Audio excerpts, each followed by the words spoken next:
আনোয়ারা উপজেলার পিএবি সড়কের পাশে সড়ক ও জনপথ বিভাগ, চট্টগ্রাম দক্ষিণ সড়ক বিভাগ অবৈধ স্থাপনা অপসারণে উচ্ছেদ অভিযান পরিচালনা হয়েছে।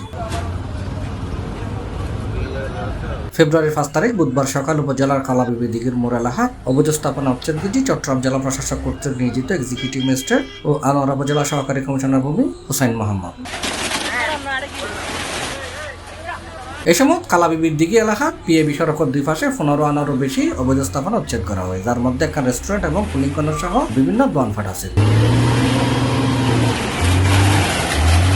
পিএবি সড়কের আশেপাশে সরকারি জমি থাকলে সকল অবৈধ স্থাপনা উচ্ছেদে দাফে দাফে অভিযান অব্যাহত থাকবে বলে জানাই উপস্থিত সড়ক ও জনপথ বিভাগের কর্মকর্তা।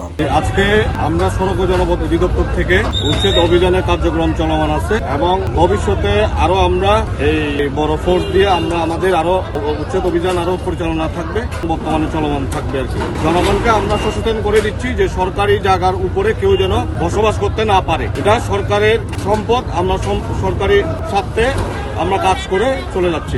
এই সময় চট্টগ্রাম দক্ষিণ সড়ক বিভাগের কর্মকর্তা, কর্মচারী ও আইন শৃঙ্খলা রক্ষাকারী বাহিনীর সদস্যরা উপস্থিত আছেন। C+ TV Chittagong.